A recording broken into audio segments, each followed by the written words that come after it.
pour essayer de mettre en place ce plan banlieue à notre échelle. Donc ce plan banlieue, j'en ai parlé avec Stéphane Troussel, le président du département de Seine-Saint-Denis, ça va passer aussi par les équipements sportifs et les équipements culturels. Équipements sportifs, le plan piscine. Je n'en ai pas encore parlé, mais nous allons soutenir la construction de la nouvelle piscine de Pierrefitte qui est portée aussi par le département. Et puis, nous allons soutenir la commune pour créer un espace fitness musculation libre au complexe sportif Roger Frély, où nous avons pour faire un espace fitness. Alors c'est très important parce que nous allons être le terrain des JO. Et pour qu'on soit une terre de champions, eh bien, il faut qu'on ait des équipements sportifs. Et moi j'ai dit au gouvernement qu'il y avait le sport qu'on regardait à la télé, mais j'allais pas sacrifier le sport qu'on pratique au sport qu'on regarde à la télé. La Seine-Saint-Denis, c'est le département le plus jeune de France, c'est le département le plus carencé en équipements sportifs du quotidien de France. Voilà. Donc nous allons mettre le paquet pour que la génération 2024, qui est peut-être déjà un tout petit peu en train de s'éveiller autour de nous, eh bien, elle puisse avoir des vrais équipements pour pouvoir pratiquer le sport, mais aussi pour pouvoir faire de la compétition plus tard. Et puis il y a aussi nous tous qui aimons faire du sport tout au long de la vie, et ça aussi c'est important. Alors, on parlait des déserts médicaux, monsieur le maire. C'est aussi un de mes soucis.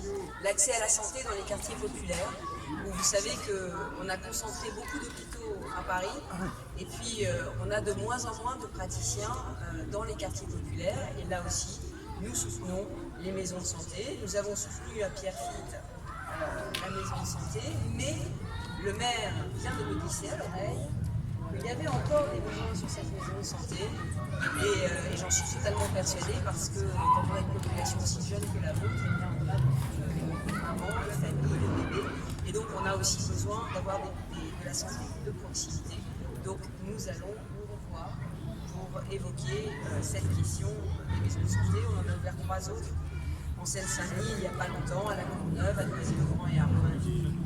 Et puis la maison des femmes de Saint-Denis, la maison des femmes de Gada à Thèbes, pour laquelle la région a décidé d'investir, parce que c'est très important aussi que les femmes, quand elles sont victimes de violences, puissent trouver un lieu d'écoute et en même temps de soins. Voilà. Et c'est une maison qui est victime de son succès, qui doit être agrandie. Voilà.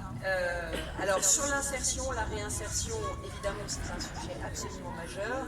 La région a pris comme grande cause cette année le décrochage scolaire. Et donc nous allons travailler avec le ministre de l'Éducation nationale, et pour une fois je rends hommage vraiment à l'État parce que le ministre de l'Éducation nationale, Jean-Michel Blanquer, est à fond sur ces sujets de décrochage scolaire, et il nous a donné le fichier des décrocheurs de façon à ce qu'on puisse les appeler un par un, pour leur trouver à tous une solution d'embauche et pour mieux aider à l'insertion. Là ce matin, vous allez sourire, c'est le contraste de l'Île-de-France, j'étais avenue Montaigne, chez Givenchy. Vous savez que Givenchy, c'est la maison de couture qui a fait la robe de Meghan Markle, la princesse anglaise. C'est Givenchy qui a fait la robe de Meghan Markle.